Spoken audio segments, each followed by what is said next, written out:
Remember, nung pumasok ka sa PNP, expected na sumunod ka po sa policy at rules ng regulation ng isang organization po. If you cannot follow regulation, then maluwag po ang pinto ng PNP para po kayo ay mag-resign.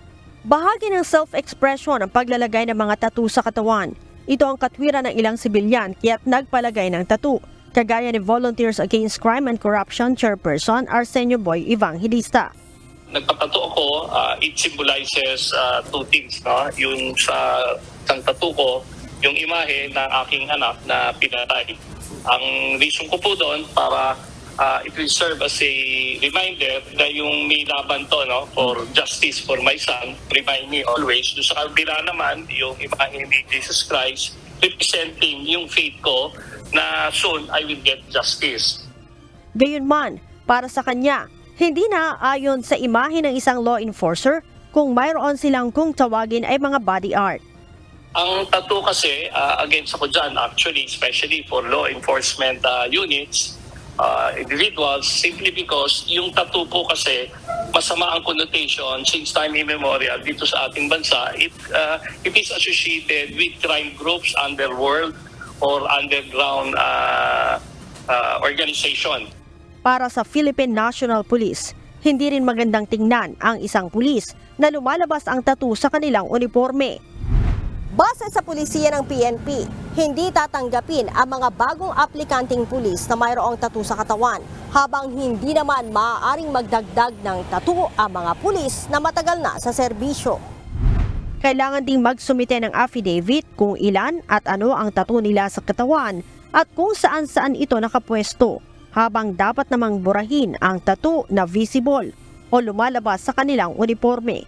For some, sinasabing creative art ito. This is an expression of oneself belief and sa artistic side po nila. But in every right po, there's always a boundaries po. Dito po ay nasa loob po tayo ng uniform service kasi pangit po naman na naka-uniforme po yung mga pulis po natin na tad-tad po ng tato. Para kay Police Senior Master Sergeant JP na mayroong tattoo sa kanang braso, handa naman niya itong ipabura kung ipag-uutos ng PNP kahit na hindi naman ito visible. Sa ngayon aniya, pinipilit na lang niyang hindi ito makita habang naka-uniform. Pinasukat ko talaga to sa sukat ng uniforme ko. Para pag naka-uniform, hindi pa rin siya kita. Sa akin kasi, unang-una, syempre, pangit din talaga tingnan sa uniform ng PNP na naka-uniforme ka. Tapos makikita na may tattoo ka. Kasi, aminin naman natin na hindi. Sa Pilipinas kasi, hindi naman talaga totally tanggap na naka-uniform personnel na may tattoo.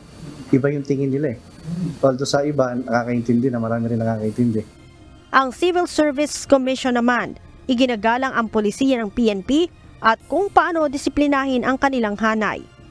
Kami naman sa CSC, we give it to the heads of the agency kung ano yung dapat na protocol. That's why needed for each agency. Kami sa CSC, wala naman kaming issue. But siguro the discipline ng PNP is quite different from the discipline required sa iba't ibang ahensya ng gobyerno. Kaya siguro ganun.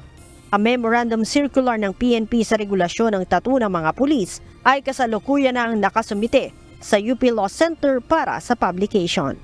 Leia Ilagan, UNTV, News and Rescue. Diyos ang aming sandigan, serbisyo publiko ang aming pinahahalagahan.